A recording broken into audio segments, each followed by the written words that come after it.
I'm Anna, and this is Her Shift. It's the podcast that's all about shaking up beliefs and diving into moments when everything changes.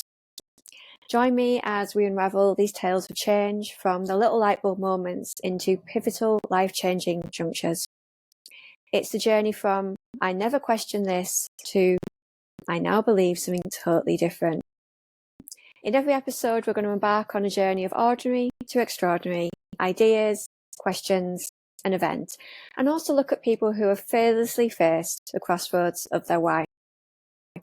Let's explore together, because if we only have one life, then there really is no space for lifeless beliefs. This is episode 1. I'm just going to dive straight in. I woke up this morning and I've been trying to create this podcast for what feels like a really long time.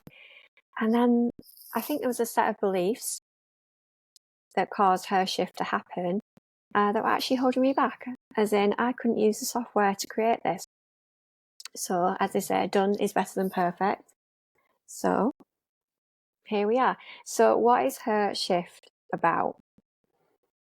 It came to me, I am now at the age of 43, and I think very differently to how I did 5 years ago, 10 years ago, 20 years ago.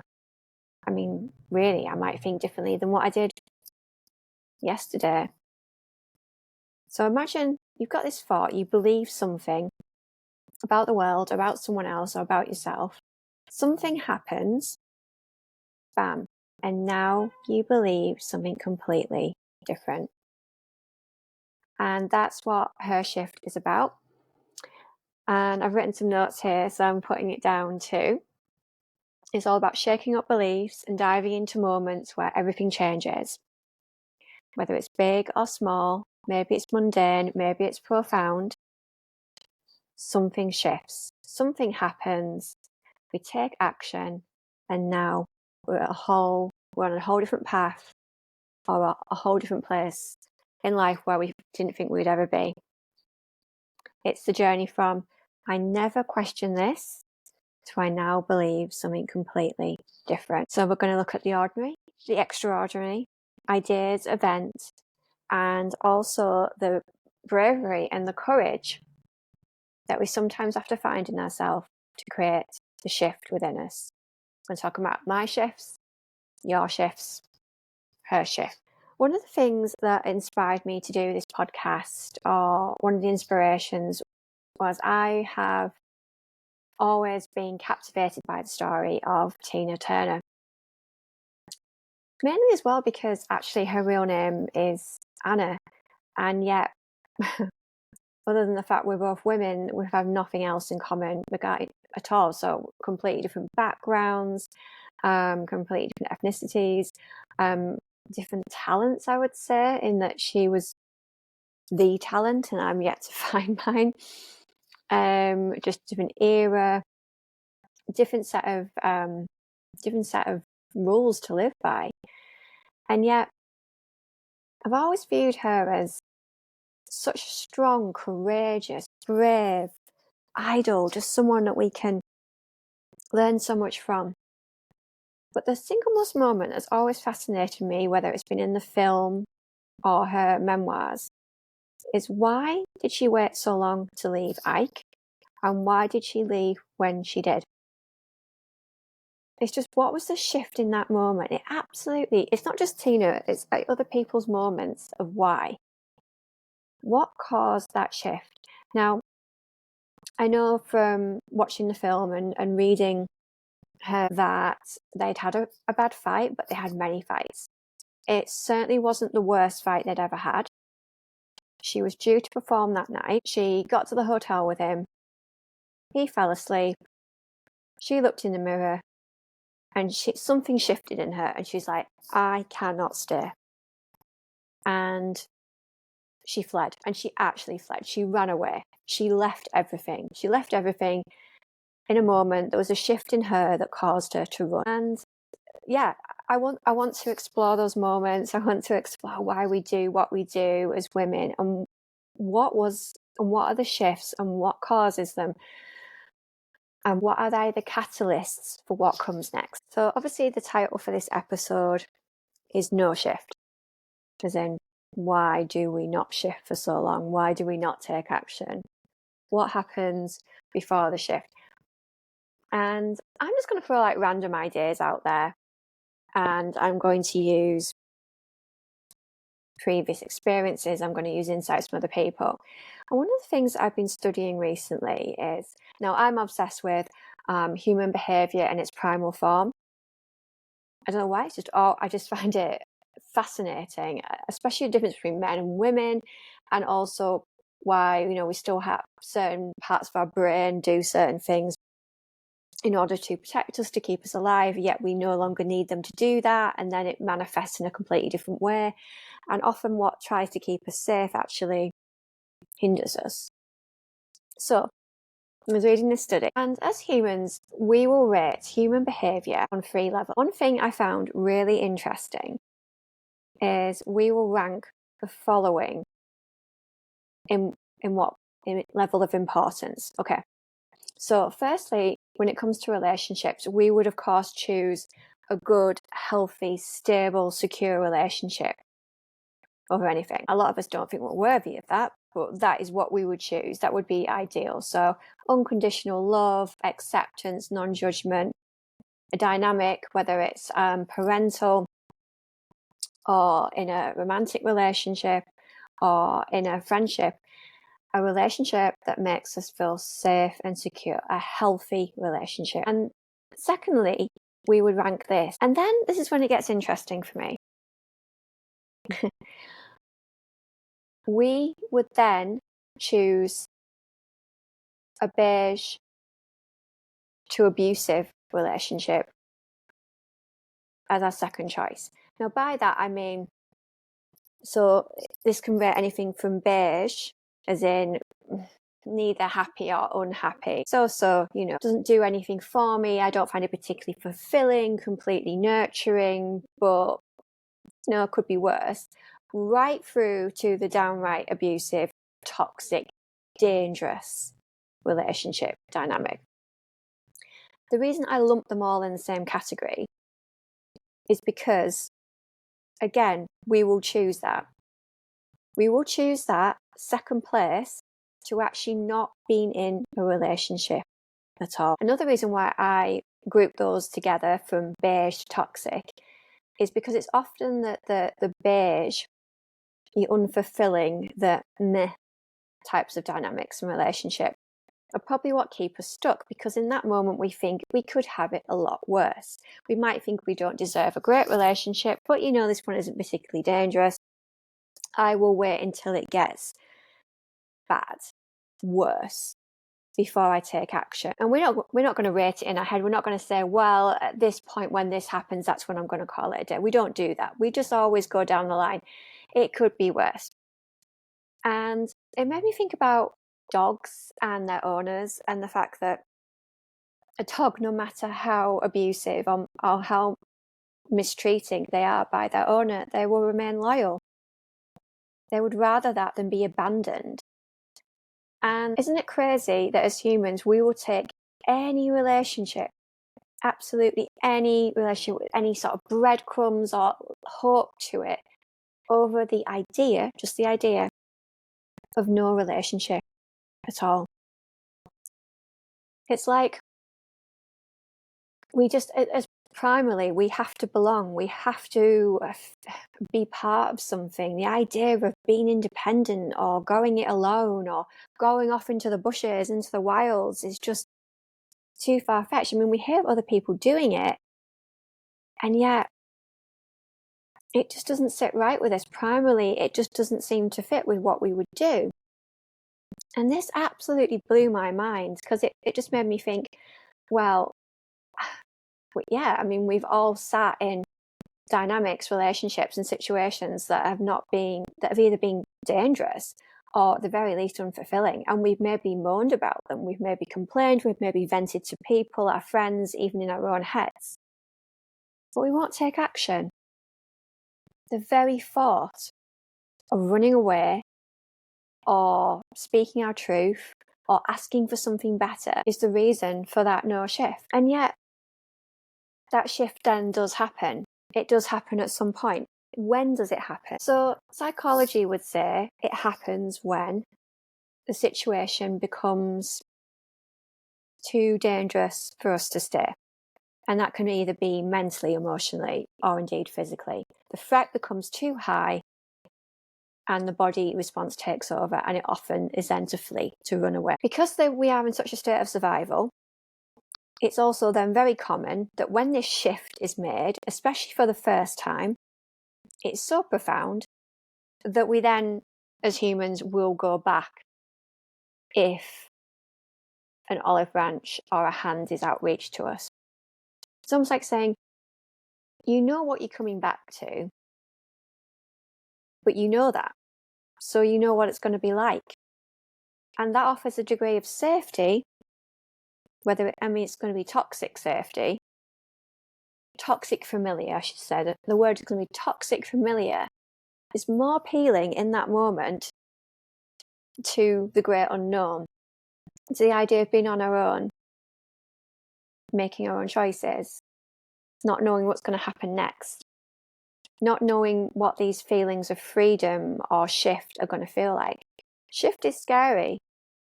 Shift is really scary. So just to look back and say, why no shift? Why no action taken in that moment? And to recap that we as humans will choose good, bad, over nothing at all, or seemingly nothing at all, or the idea of nothing at all. And I found that to be really, really interesting. And I thought, we could apply that to so many different things in life, because I'm not just talking obviously about Tina Turner type relationships. It made me think about when I had a really bad broadband service from a provider that is up there in the that provider.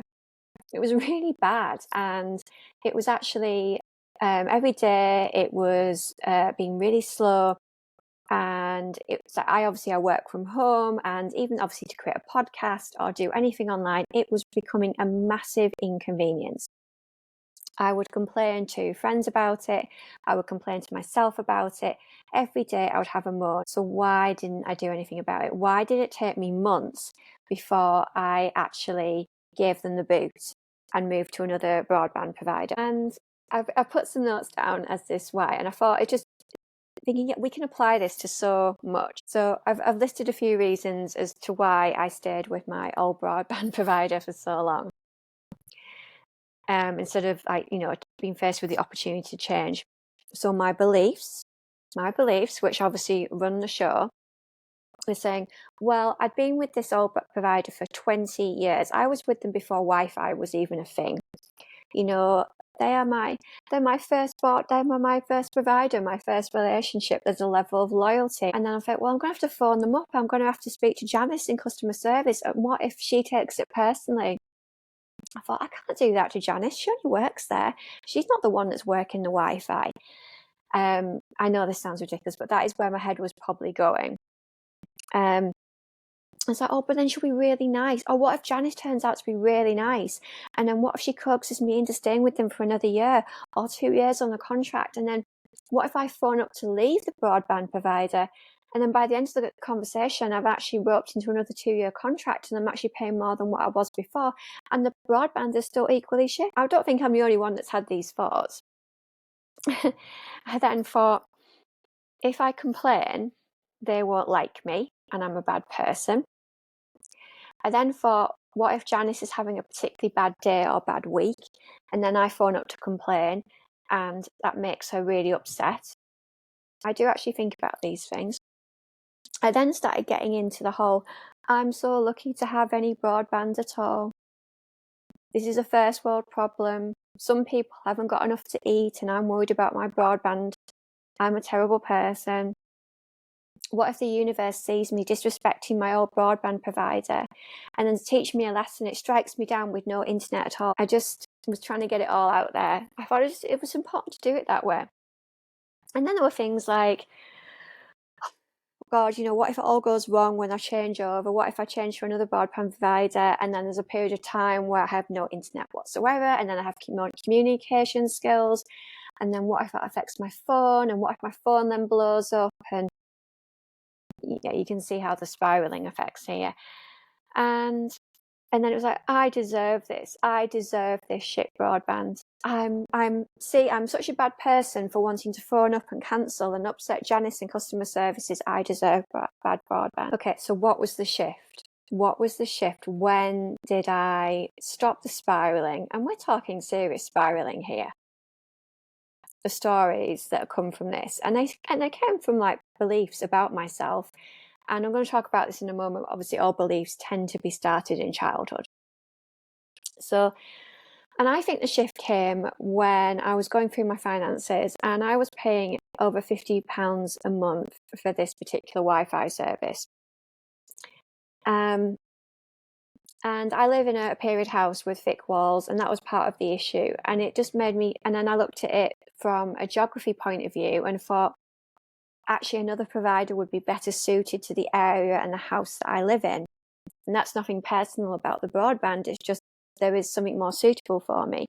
And then, of course, it made me think, that's a lot of money, £50 a month for something that I'm not happy with, that is actually giving me more stress and anxiety every day. I'm wasting energy to take action on it. I'm massively overthinking it.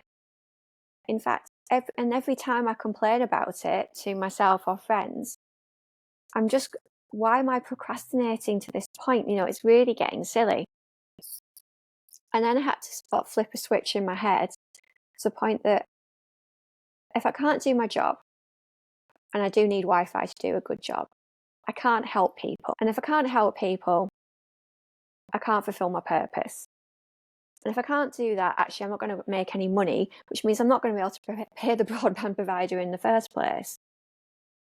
I just went into it with a much more, I deserve good Wi-Fi so I can talk to people, so I can connect with people, so I can help people. I then looked at it from the point of view is, actually, this is a really bad service. This is a really bad service that I'm paying for.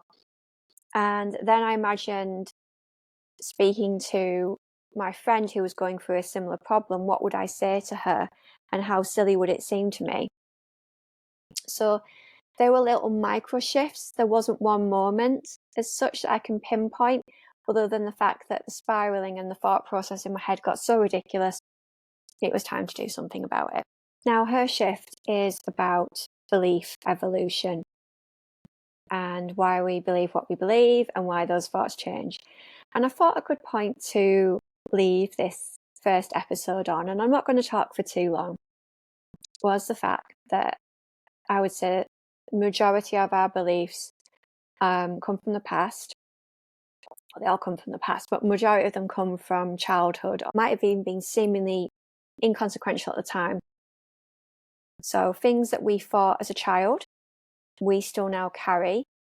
And the reason we shift or we don't shift, so we stay, is due to beliefs that were formed when we were kids. And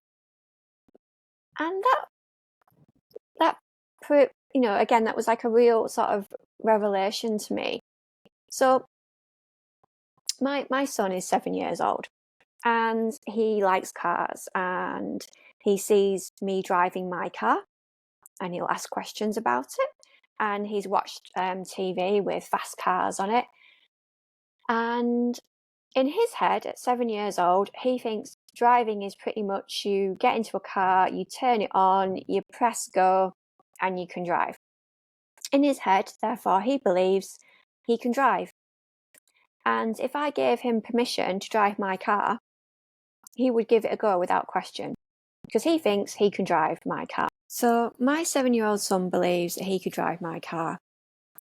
He also believes that the going rate for a tooth left for the tooth fairy should be £5. And he also believes that a diet of a chocolate orange counts as one of your 5 a day. So I think the point I'm trying to make is we believe, and we come to believe really interesting things as kids. Now, I don't want to debunk that. I think that, the things that my son believes and the things that come up in his head are amazing and creative and wonderful and should be explored. And I love the way that children are pretty limitless in what they believe. But equally, they actually don't make sense a lot of the time. And they lack, obviously, life experience, and they lack logistical thinking and again, experience of actually doing something. So until my son actually comes to the day when he does drive a car, well, he's going to have maybe a very different belief about it then. So what I'm saying is, why do we allow our 6, 7, 8-year-old selves to control the narrative about the actions we take now? As in, I don't like to eat that because I tried it when I was 6 and I didn't like it, so I'm not going to like it now. I think a big one is like, you mustn't speak to adults that way, or it's rude to say this, or you've got to be polite, especially as women. We have that pushed on us all the time, don't we? Be a good girl, be polite, be kind. Oh, that person didn't mean it. I know you feel uncomfortable, but just get through this. Yeah. Now, those are other people's beliefs, and those are beliefs that are put on us as kids. I love my 7-year-old self. I'm kind to it. But I am not going to allow it to run the show. It makes no sense, just like I'm not going to let my 7-year-old son drive my car just because he thinks he can. That belief has no purpose in the present world. So with that in mind, I'm going to put it out there to you. This is my first episode, and I want to hear from you. I want to hear about the beliefs that you had as a child or an adolescent that you perhaps to this point still believe, or you've acted on, or some of the crazy things that you used to believe and now you don't. Or there was a time when I thought this and then this happened and now I think something totally different. I want to hear about the reasons why you switched broadband provider, reasons why you shop the way you I want to hear about the reasons why you shop where you do, the reasons you live a certain way, the habits that you get into. I also want to hear about the big, scary, pivotal, life-changing moments that have happened to you. I want to have people on this podcast, and I want to talk, and I want to chat, and I want to have very deep conversations about the shifts in your life, what has caused those shifts, or what has caused you to fear having a shift in your life. It's taken a hell of a shift for me to do this podcast. In my head, it's probably been about 6 years in the making, and it's been called all sorts of wondrous and amazing and weird things. But if you're listening to this now, it does mean it's been published, and I hope this will be the start of many. I would love it if you followed me, even if I just get one follower from this first episode. You can find me on social media at the Anna PR. I'm Anna Pearce-Roberts. I'm a trauma and healing coach. You can find me over at Instagram, and I am also on TikTok. I'm Anna Pearce-Roberts. I'm a trauma healing coach. You can find me over at Instagram at the Anna PR. Recently changed my handle. I'm also on TikTok, and I have an email list which I would love you to subscribe to. Like, share, comment, get involved, and I would love it if anyone would like to get involved and come on this new podcast and on this journey with me to explore your shift on her shift.